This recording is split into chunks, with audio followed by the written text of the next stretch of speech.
આંધી આવે ત્યારે આપણે એકબીજાનું મોં નથી જોઈ શકતા. આંધીમાં નાવ ગમે ત્યાં ઘસડાઈ જાય. એક વખત કેદીઓને સજા કરવાનું એક પુસ્તક મેં વાંચેલું. કોણ કે છે? પૂજ્ય જીજી. તેમાં એવું વર્ણન હતું કે કેદ પકડાયેલા મોટા મોટા લોકોને સાયબરિયા લઈ જવામાં આવે, ત્યાં અજ્ઞાતવાસમાં તેમને રાખવામાં આવે, પાણીમાં રાખવામાં આવે, તેમનું આખું જીવન પાયમાલ કરી નાખવામાં આવે. તૃણાવત આ પ્રકારનો છે. પેલા તમને ખબર છે, કાળા કેદીઓ હતા, જંજીરથી બાંધી દેતા હતા. તો તૃણાવત ટાઈપના માણસો આવા હોય. આ સિવાય બીજા મંત્રીઓ મધ્યમ કક્ષાના હતા. તેમના નામ છે મુષ્ટિક, અરિષ્ટ, દ્વિવિધ, પૂતના, કેશી અને ધેનુ. આ બધા થોડું ખાઈને તુષ્ટ થનારા હતા. મુષ્ટિક એવો હતો કે તેમને થોડા ગુંબા મારીને છોડી દે, દાંત ચડે તો બે ચાર લગાવી દે, પછી પોતે થાકી જાય એટલે મૂકી દે. અરિષ્ટ એવો હતો કે એનું કયું ન માનવાનું કામ બગાડી નાખે. જે અરજી પાસ કરવા જેવી હોય એ 6 મહિના સુધી એની ફાઇલમાં પડી રહે. પૂતના ભગવાનને ઝેર પીવડાવવા આવી હતી. એવી રીતે આ મંત્રી વાણીનું ઝેર ઓકે છે. એમની આંખોમાં ઝેર હોય છે. કેસી એટલે હણહણતો ઘોડો, જે દરેકની વસ્તુ કબજે કરીને બેસે. લેવા આવે તેને માથું મારે અને વસ્તુ આપે નહીં તે ધેનું. ગધેડો કોઈને લેવા દે? એ કયા પાગે? પાછલા પગે મારે ને. એકવાર ગધેડો અને બળદ બે જણા દોસ્તી થઈ ગઈ.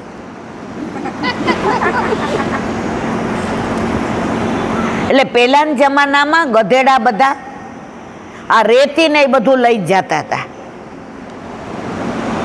એક જગ્યાએથી બીજી જગ્યાએ માલ સામાન લઈ જવો હોય ને તો એ લઈ જતા હતા.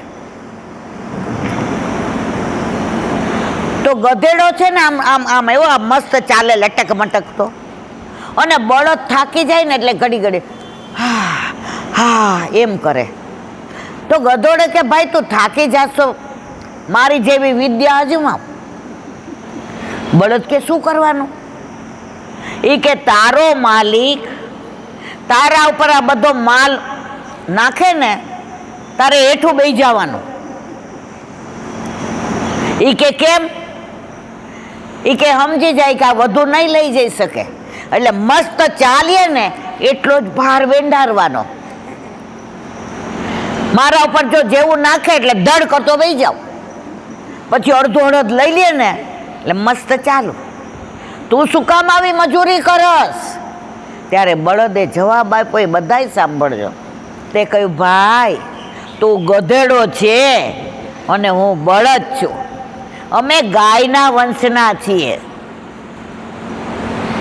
પ્રભુ પોતાની પાસે ગાય રાખે છે. આ છે ને આપણી ગાયો બધી.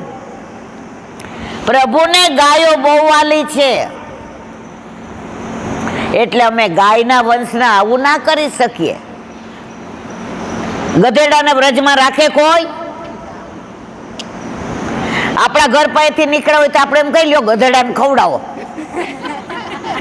પણ ગાય નીકળે એટલે શું કહીએ? આ જો આ ગોવાળિયો નીકળો છો, લાવને તૃપ્તિ, કાંઈ ન હોય તો ગોળ ને રોટલી આપી દે ને.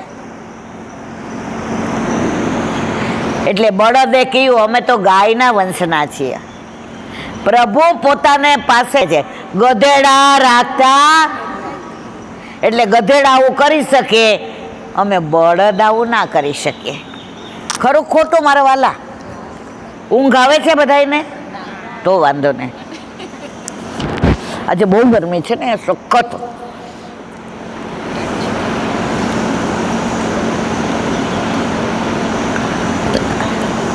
કેસી એટલે હણહણતો ઘોડો. તેમના વિરુદ્ધ પડનારને તેઓ ઘોડાની જેમ ચમકારો બતાવે. ધેનુક એટલે ગધેડો, જે દરેકની વસ્તુ કબજે કરીને બેસે.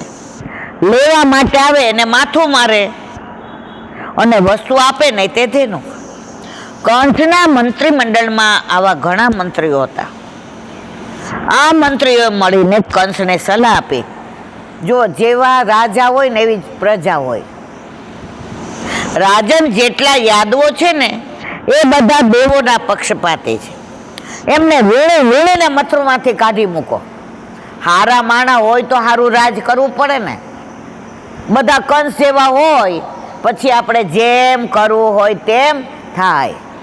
આપણે હમણાં કાલે જ વાંચ્યું હતું, અંધેરી નગરીને ગંડુ રાજા, ટકે શેર ભાજીને ટકે શેર. પરિણામે યાદવ ગણોને પકડીને મથુરામાંથી હાંકી કાઢ્યા. યાદવો ઉપર ઘણું દુઃખ આવ્યું. જે રાજ્યમાં બુદ્ધિશાળી માણસોને જીવવાની તક ન મળતી હોય એ રાજ્યમાં બુદ્ધિશાળી માણસોને જીવવું ગમતું નથી. રાજા એમને પકડીને કાઢે તે પહેલા બુદ્ધિશાળી માણસો ત્યાંથી પોતે જ ચાલ્યા જાય છે. જે રાજ્યમાંથી બુદ્ધિશાળી માણસો ચાલ્યા જાય એ રાજ્ય ઘેટાનું રાજ્ય બની જાય. ઘરમાં જો દાદા હોશિયાર હોય, ઘણું કમાયા હોય, પણ ખોટું કરતા હોય ને કહેવા જાય તો અત્યારના છોકરાઓને ગમે? હા ના તો કયો. પછી સમજીને દાદાને બહાર નક્કી કરે, ભાઈ હવે અમે અહીંયા રહીએ છીએ, તમે તમારું કરી લ્યો. કાંઈ એ લોકો જ કહે કે હવે અમે જુદા થાય છે. પછી જુદા થયા પછી એમના છોકરાને કોણ સંસ્કાર આપે, કોણ ધ્યાન રાખે? અત્યારે 10-12 વર્ષના છોકરા પંખે લટકી જાય છે, ઘરમાંથી જતા રહે છે. જંક ફૂડ ખાવા માટે સારા સારા ઘરના ચોરી કરે છે. એનું કારણ ઘરમાંથી જે સલાહ આપવાવાળા, સારું ઈચ્છવાવાળા હતા એનાથી જુદા થઈ ગયા. અત્યારે બધાને સ્વતંત્ર નથી રહેવું, સ્વચ્છંદ રહેવું છે. એના લીધે અત્યારે જુઓ, ભારત સંસ્કારની ખાણ કહેવાય, પણ છતાંય રાત્રે તમે જુઓ, મારે નથી કહેવું, અમે ગાર્ડનમાં ચાલવા જઈએ, જે 6 મહિના દીકરાને ત્યાં અમેરિકા રહી આવે, ગયા ત્યારે સાડી પહેરીને અમારી યારે ચાલતા હોય, આવે એટલે આટલું ઓલું શું કહેવાય, બરમુડા ફરમુડા અને ટી શર્ટ. એટલે પેલા તો મેં આમ જોયું, સંભળાય એટલે પછી મેં તો એમની સામું જોયું ને તો હું તો હસી નહીં. મને એમ કે આપણે ઓલા નથી, બીજા છે. પછી આવીને કે યા 11. મેં કીધું ઓ બાપા,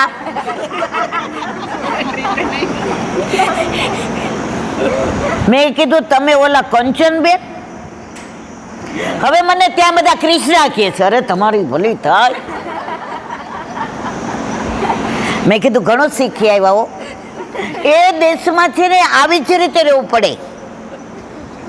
હવે 4 ધોરણ ભણેલા ન હોય એ પછી પોતાની દીકરીઓને કે પૌત્રીઓને એમ ન કહી શકે કે બેટા આજે તમે આવું પહેરીને બહાર નીકળશો ને તો તમારી મર્યાદા નહીં જળવાય. આપણે ગોળ ખાતા હોઈએ ને તો બીજાને ના ન પાડી શકાય. અત્યારે આપણી સંસ્કૃતિ આ પરદેશ જઈને બધું એવું થઈ ગયું છે મારા વાલા, કે હવે વધુ મારે બોલવું નથી.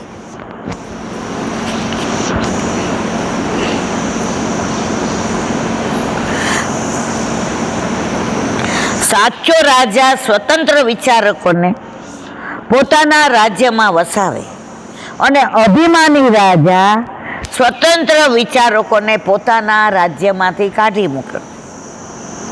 એકે તમુનૃંધામ જ્ઞાતય પર્યુપાસતે હતેષુ સતસુ બાલેષુ દેવકયા ઔગ્રસેનિના.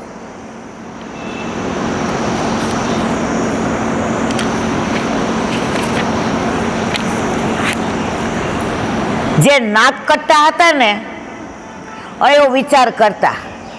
નાક કટા તો કટા પણ ઘી તો ચટા. નાક કટા તો કટા પણ ઘી તો ઘણા એવા નકટા હોય. એ કે બે ગાર દે તો દે પણ ખાવા પીવાની તો મજા છે ને. જો જીવવું કેવું, સોમાના ભોગે કશું સુખ ભોગવવું નહીં, અપમાન થાય ત્યાં રહેવું નહીં. એવા લોકો કંસના રાજ્યમાં પડી રહ્યા.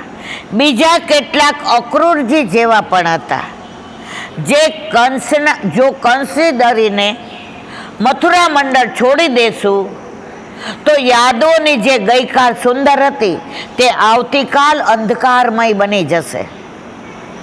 તો યાદોની જે આજે ભલે આપણો વખત નથી, પરંતુ એક દિવસ એવો આવશે જ્યારે કંસના મંત્રીમંડળમાં રહીને કંસને મારીશું.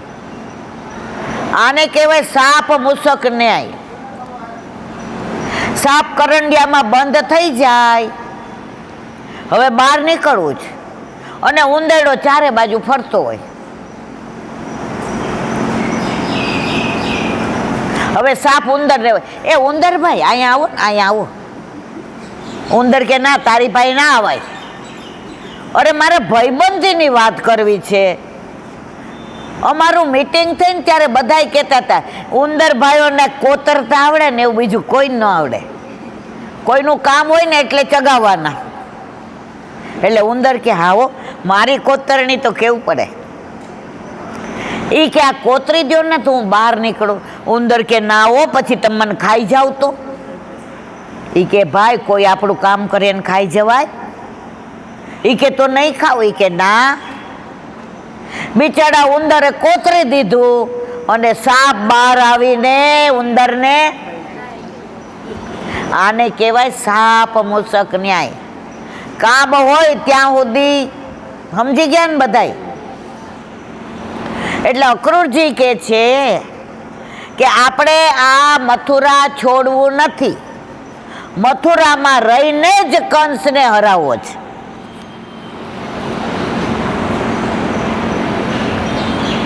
આ અક્રૂરજી જેવા લોકો કંસના પક્ષમાં એમ વિચારીને ઘૂસ્યા કે એક દિવસ આ કંસનો નાશ થવાનો ને થવાનો.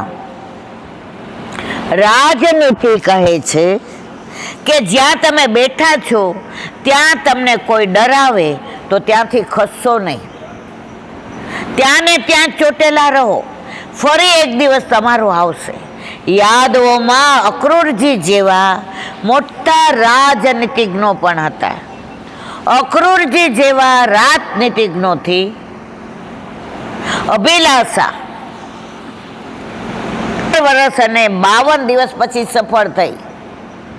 તેઓ કૃષ્ણજીને મથુરા લઈ આવ્યા અને મામાજીનો ઘડો લાડવો થઈ ગયો. આમ યાદોમાં વેર ઝેર ભેદભાવ થઈ ગયા. ભગવાને વિચાર કર્યો, હવે મારા પ્રાદુર્ભાવનો સમય આવી ગયો છે, હવે મારે જન્મ લેવાનો સમય આવી ગયો છે. ભૂમિ માતા પીડિત છે, દેવકી માતા પીડિત છે અને મારા પીડિત છે. તેમના દિલનું દર્દ હવે મારાથી ને સહન થતું નથી. ભગવાનને અવતારની અનેક લીલા કરવી છે. આ લીલા કરવા માટે આ લીલા વિહારીએ યોગ માયાનો સાથ લીધો. ભગવાનની માયા નામની શક્તિ છે, તેના બે રૂપ છે. ભગવાનની શક્તિ બે, એક સંસારની માયા અને એક યોગ માયા. એક જણે એટલું તપ કર્યું તો ભગવાને કહ્યું બોલ શું જોઈએ છે? એટલે ઓલો કે શું છે તમારી પાસે? સમજાયું મારવાલા? એ કે શું છે મને કયો ને.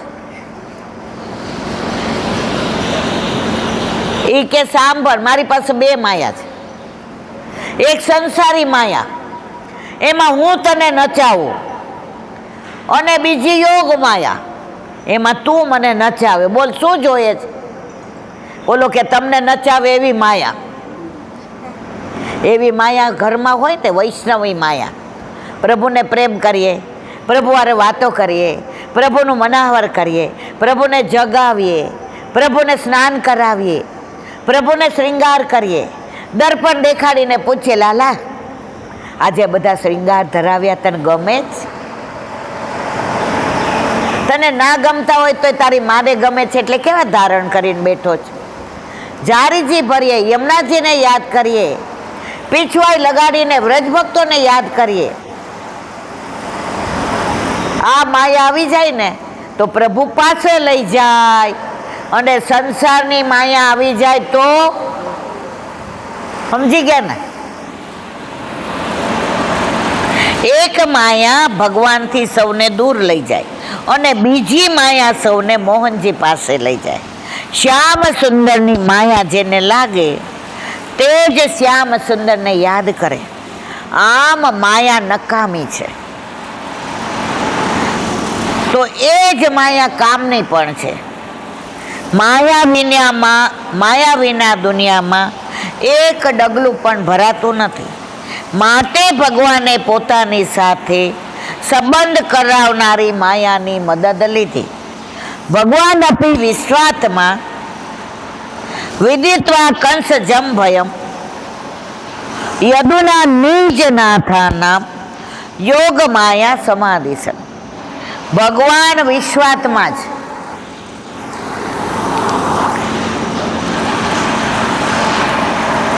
આજે આ કુલરની જરાય હવા જ નથી આવતી ને, એકદમ ગરમી થાય છે. Something is wrong. પછી જોઈએ આપણે. તેઓ વિશ્વનું કલ્યાણ કરવાની ઈચ્છા રાખે છે.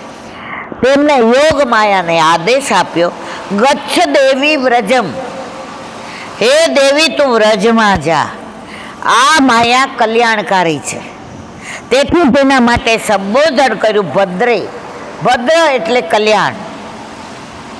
જે મનને ભગવાન સાથે જોડી આપે તે ભદ્રા, કલ્યાણકારી માયા કહેવાય. જે ભગવાનથી વિખૂટા પાડે તે અભદ્ર માયા કહેવાય. માયા પૂછે છે, મહારાજ હું ક્યાં જાઉં? ભગવાન કહે છે, હે દેવી તું વ્રજમાં જા. યોગ માયા કહે છે, પ્રભુ વ્રજ તો ઘણા છે. વ્રજ એટલે ગામડા. વ્રજ ભાષામાં વ્રજનો અર્થ થાય, વ્રજ એટલે ગામડા. હિન્દુસ્તાનમાં નાના ગામડા તો અનેક છે, તેનાથી મારે ક્યાં ગામડામાં જવાનું છે? ભગવાને આજ્ઞા કરી, જ્યાં મારા અંતરંગ ગોપો અને ગોપીઓ અવતાર ધારણ કરીને પધાર્યા એ વ્રજમાં તું જા. યોગ માયા પૂછે છે, મહારાજ ત્યાં જઈને મારે શું કરવાનું? ભગવાન આજ્ઞા કરે છે, તારે બહુ મોટું કામ કરવાનું. શંકર્ષણ જે મારા ભાઈ બનીને પધારવાના છે, તેમનું તું દેવકીજીના ઉદરમાંથી આકર્ષણ કરીને તેમને રોહિણીજીના ઉદરમાં પધરાવવાના છે. હવે પ્રભુએ પોતાના પ્રાદુર્ભાવની તૈયારી કરવા માંડ્યા. આપણને પ્રશ્ન થાય કે ભગવાને આવું કેમ કર્યું હશે? જે સ્વરૂપ જેમાં બિરાજ્યું હોય તેમાંથી તેને પ્રગટ થવા દેવું જોઈતું હતું. પણ ભગવાનની આ આજ્ઞા પાછળ બે કારણ છે. જ્યાં સુધી દેવકી માતાના હૃદયમાં શ્રી શંકરજનજી બિરાજ્યા હોય ત્યાં સુધી ભગવાન કેવી રીતે પધારે? 8મો ગર્ભ કૃષ્ણ, 7મો ગર્ભ બળદેવજી. હવે દેવકીજીના ગર્ભમાં બળદેવજી હોય ત્યાં સુધી ઠાકોરજી પધારી શકે નહીં. હવે પ્રભુને પધારવાની ઉતાવળ છે, એટલે શંકરજનજીને યોગમાં એને કહ્યું, તું દેવકી માતાના ગર્ભમાંથી રોહિણીજીના ગર્ભમાં ને પધરાઈ આવ.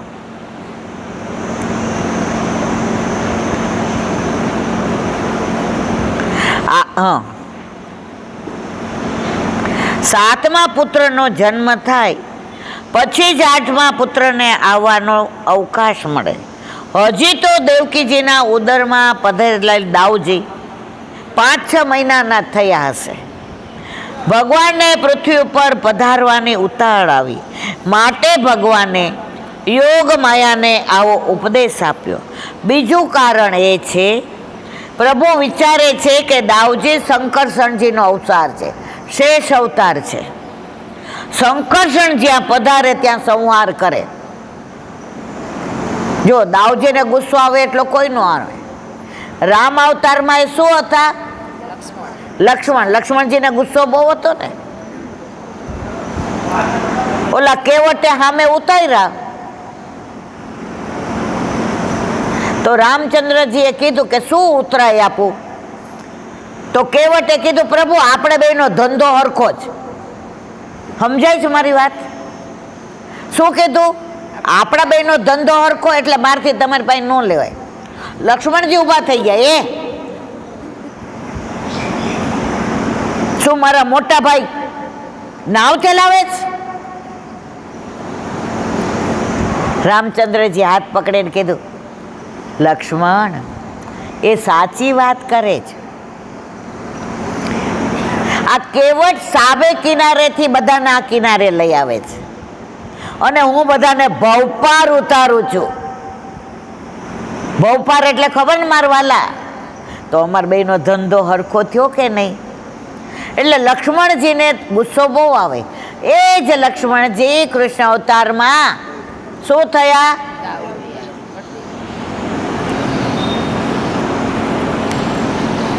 માટે ભગવાને યોગ માયા દ્વારા શંકરસણજીનું આકર્ષણ કરાવ્યું. યોગ માયા આકર્ષણ કરીને તેમને ગોકુળમાં રોહિણીજીના ગર્ભમાં લઈ આવ્યા. યોગ માયા પૂછે છે, મહારાજ આપની આજ્ઞા અનુસાર આપણું એક કામ તો પૂરું કર્યું, હવે બીજું કામ બતાવો. ભગવાન કહે છે યશોદાજીને ત્યાં મારી બેન બનીને તારે આવવાનું છે. શું કહ્યું યોગમાયાને? મારી બેન બનીને આવવાનું છે. આ સાંભળીને યોગમાયાને હસવું આવ્યું. તેણે કહ્યું, હે નાથ, હું તમારી દાસી છું, એમાંથી તમે બેન બનાવી આટલું મોટું સ્થાન આપી દીધું. બેન બનીને મારે તમારું કયું કામ કરવાનું હોય? બેન કઈ માગે પણ ખરી. જો બેન બનીશ તો માગીશ. હો પ્રભુ, બોલો પ્રભુ મને શું આપશો? ત્યારે ભગવાન કહે છે, અર્ચિષ્યસી મનુષ્યાત્વામ સર્વકામ રેવશ્વિરમ ધૂપોપહાર બલિભિઃ સર્વકામ વરપ્રદામ. હે દેવી, કળિયુગમાં પૃથ્વી પર મારી સેવા ઓછી કરશે. જો અત્યારે શું છે મારા વાલા? કળિયુગ. અત્યારે બધાય માતા મહાદેવમાં માને ને એટલા કૃષ્ણને માને નહીં. સેવા બધાના ઘરે ના હોય. આપણે અહીંયા બેઠા છો એમાં કેટલાના ઘરે ઠાકોરજી બિરાજે છે? વાહ ભાઈ વાહ. 10% ને ત્યાં નથી. પણ મારું મને એવું કહે છે, અહીંયા ગૌશાળામાં ગાયની હાજરીમાં ભગવાનની લીલા સાંભળીને જેના ઘરે નથી એ પુરુષોત્તમ મહિનામાં પુરુષોત્તમ ભગવાનને પધરાવી લેશે. એમાં શંકાને સ્થાન. ખરું કે ખોટું મારા વાલા? જો તમે મનોરથ કરજો. આપણે કોઈની લાગવગ લગાડવી હોય ને, કોઈ મંત્રી ઇન્ટરવ્યુ લેવા બેઠો હોય અને એમના પત્ની આપણા બેનપણીના, આપણા મમ્મીની બેનપણી હોય, મેળ પડી જાય કે નહીં? તો જેના ઘરે ઠાકોરજી નથી બિરાજતા એ આ ગાયોના કાનમાં કહી દેજો, કારણ કે પ્રભુને ગાયો બહુ વાલી છે. ગાય માતા, તું પ્રભુને વિનંતી કરજે કે આ બધાની જેમ અમારા ઘરે પણ પ્રભુ પધારે. નથી એને પધરાવા છે ને? હા ના તો કયો મારવાલા? એ કેવું ધીમું બોલાય છે. વાહ, જો મારી મૌલી બોલી. છોકરાઓને કૃષ્ણ બહુ ગમે છે, એની વાતો બહુ ગમે છે. આ મૌલી કેટલી નાની છે, એની મમ્મી કે કાલે ને કેટલી ના પાડી, 11 છે રેવા દે, કામ ઘણું જ. સવારની 6 વાગ્યાની ઉઠી ગઈ, બધું કામ કરીને હું તો સાંભળવા જઈશ જ. આ પ્રભુ કૃપા વિના શક્ય નથી. માં જણતો સૂરો જણજે નહીતર ભક્ત, દાની જણજે નહીતર રેજે વાંજણી, મત ગુમાવીશ નૂર. આ મૌલી એકની એક છે, ટાઈમ થાય પેલા આવી જાય. બસ મારે તો વલ્લભને એ જ વિનંતી કે જેટલાના ઘરે ઠાકોરજી નથી બિરાજતા એ આવતા પુરુષોત્તમ માસમાં હું જીવતી હોઉં કે ના હોઉં, પણ તમે બધા ગૌશાળામાં ગાયને થેન્ક યુ કરવા આવજો મારવાલા.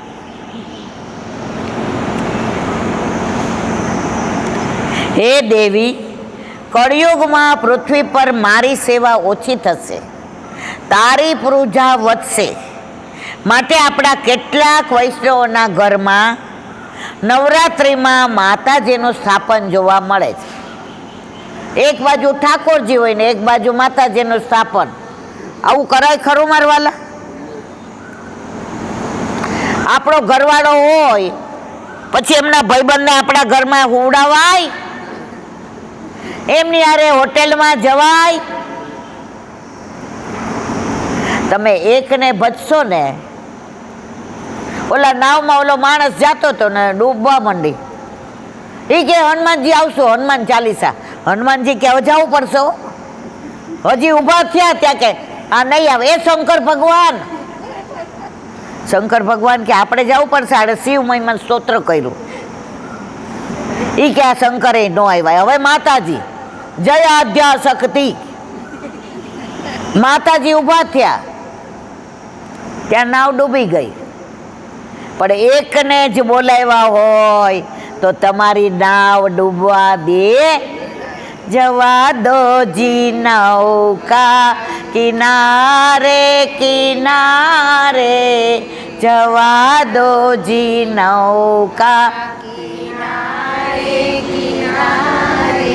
આપણે કિનારાની ચિંતા કરવાની જરૂર નથી, કારણ કે આપણો નાવિક કોણ છે? મારો વલ્લભ. જે વલ્લભની નાવમાં બેસે ને એને તોફાનની ચિંતા ન હોય, એને ડૂબવાની ચિંતા ન હોય. એ તો પાર ઉતરે ઉતરે ને. પણ વિશ્વાસ રાખવો જોઈએ.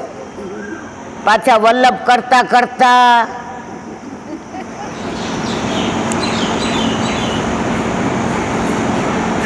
ભગવાને યોગ માયાને આશીર્વાદ આપ્યા. તારી પૂજાનો હવે પ્રવાહ વધશે કળિયુગમાં. યોગ માયા પૂછે છે મારું પૂજન કોણ કરશે? ભગવાન કહે છે દૈત્યો કોઈને ભજવામાં માનતા નથી, દૈત્યોના ભગવાન કોઈ નહીં. દેવો વિષ્ણુનું સેવન કરે છે. વચમાં રહેલા મનુષ્યો તારું ભજન કરશે. આપણે બધા તો ઠાકોરજી વાળા એટલે દેવો વાળા, એટલે આપણે કોની સેવા કરીએ? બોલો તો ખરા મારા વાલા.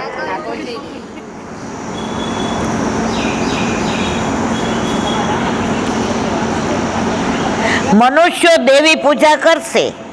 એના ભગવાનને 2 કારણ આપ્યા. પહેલું કારણ એ કે સર્વ કામેશ્વરી, અને બીજું કારણ એ સર્વ કામ વરપ્રદા. કળિયુગના જીવો લાભ વિના કશું કરતા, લાલો લાભ વિના લોટે, નમન નમન में फेर है बहुत नमे नादान. પરીક્ષા આવે એટલે મંદિરોમાં તમે જો બહુ ભીડ હોય, લગ્ન ગાળો હોય એટલે બહુ ભીડ હોય. ઠાકોરજી સમજી જાય કે આ નદીમાં પૂર આવ્યું છે, પૂરનું પાણી પીવાય, શેમાંય કામમાં આવે. આપણે ગરજ હોય ત્યારે જઈએ અને પછી પ્રભુ રાહ જોવે કે કાલે ઓલી આવી હતી, બહુ મીઠી મીઠી વાતો કરતી હતી, પણ હવે પરીક્ષા પતી ગઈ, પ્રભુ હવે ના આવે. પ્રભુને દિલથી રોજ યાદ કરો ને તો તમારે માગવાની જરૂર ના રહે. છોકરાને પેટમાં દુખતું હોય ને બોલી ના શકતું હોય તો માને ખબર પડી જાય કે આની દુટીની આજુબાજુ હિંગ લગાડી દઉં. ખરું ખોટું મારા વાલા? છોકરાએ કેવું પડ્યું? એમ આપણા ઠાકોરજીને ખબર છે આપણે શું જોઈએ છે, પણ જે આપણા હિતમાં હોય ને આપે. 1.5-2 વર્ષ પહેલા એક બેન મારા ઘરે આવ્યા, મને કે 1.5 મહિનાથી ઠાકોરજી પુષ્ટ કરાવ્યા શીલાબેન. મેં કીધું બહુ સરસ મારવાલા, પણ એવી ઉપાધિ થઈ. મેં કીધું એ શું? મને કે દીકરીનું સગાઈ કરી હતી અને તૂટી ગઈ, હવે ઘરમાં બધાય મને કહે છે. એટલે મેં કીધું આમાં ઠાકોરજીનો વાંક છે? ના, એમ નથી કહેતી. મેં કીધું પ્રભુ કરે છો?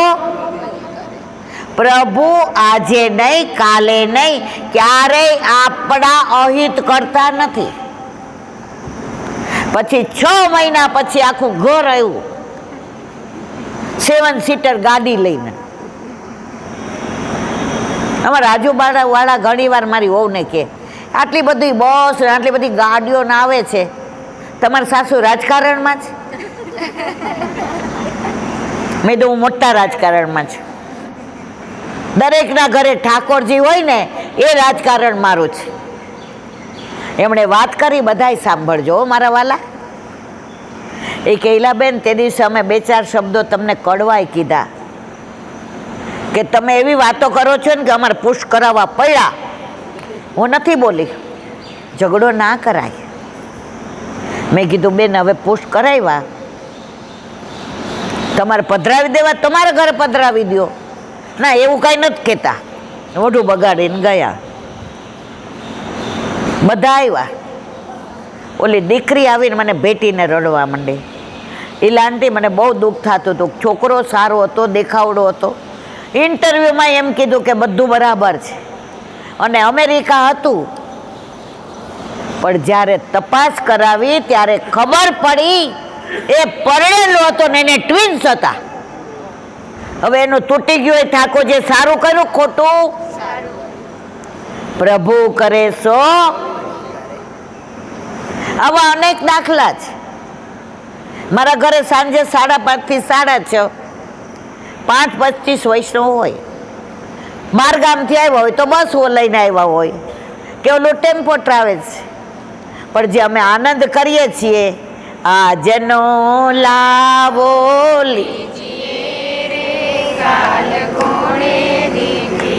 છે, આજનો લાવો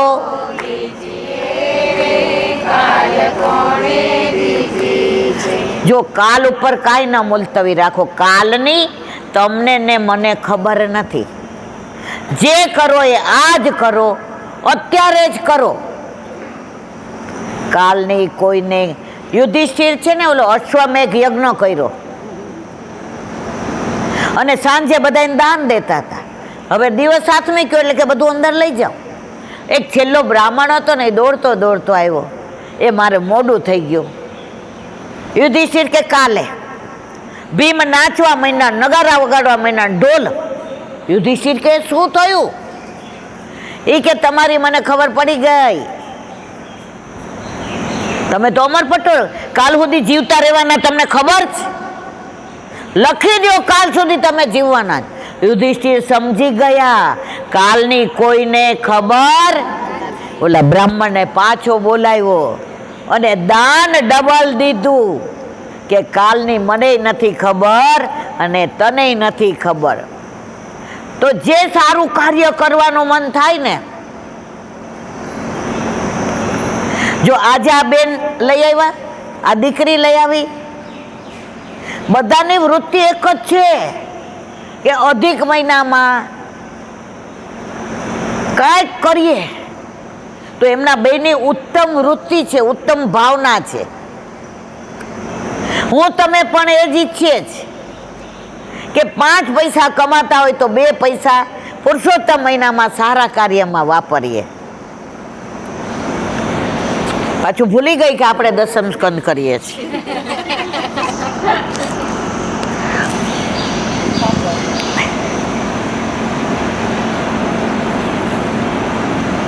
તું તેમની સર્વ કામનાઓ પૂરી કરનારી માટે તારું પૂજન, ધૂપ, ઉપહાર, બલિ વગેરે કરશે.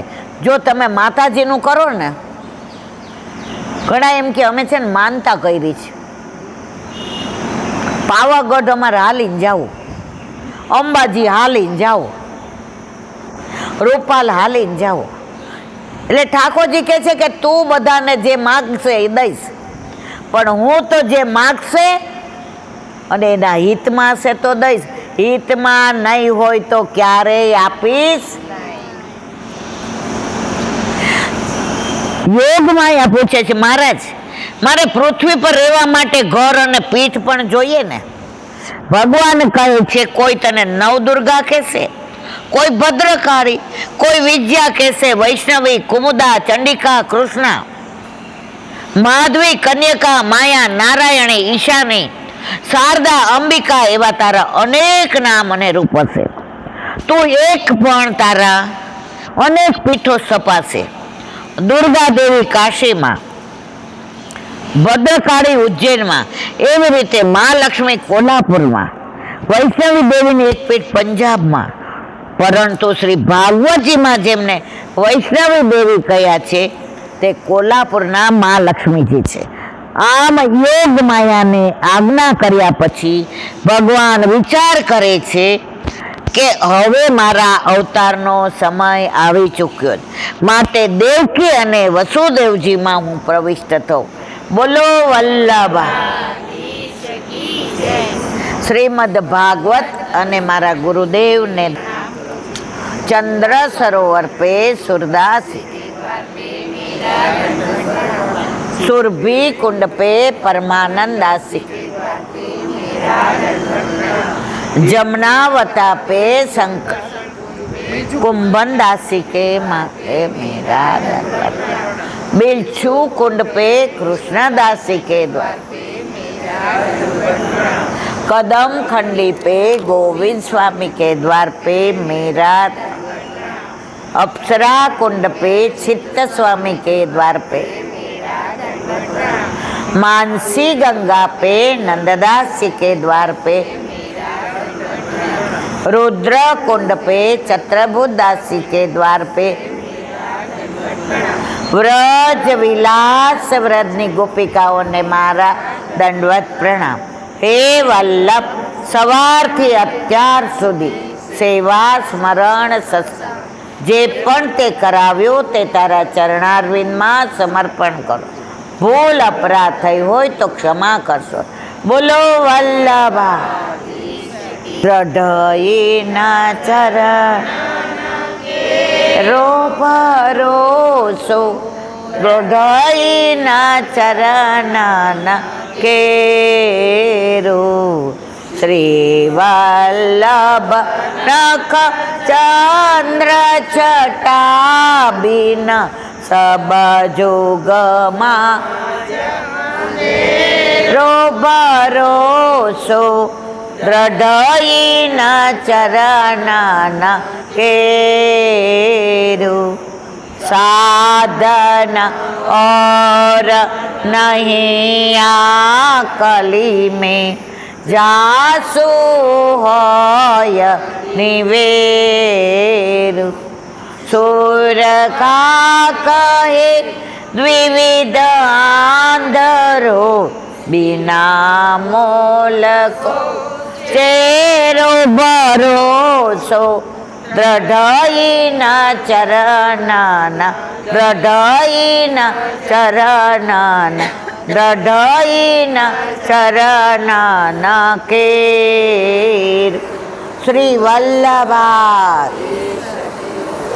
આજનો આ સત્સંગ મારા વલ્લભના ચરણારવિંદમાં સમર્પણ કરું છું. ભૂલ અપરાધ થઈ હોય તો ક્ષમા કરશો. આ મારા વલ્લભની વાણી અને ભૂલો એ માન. બોલો વલ્લભા. આજે સૌને જય શ્રી કૃષ્ણ. કાલે વેલા બધાય વૈષ્ણવને જાજા કરીને જય શ્રી કૃષ્ણ.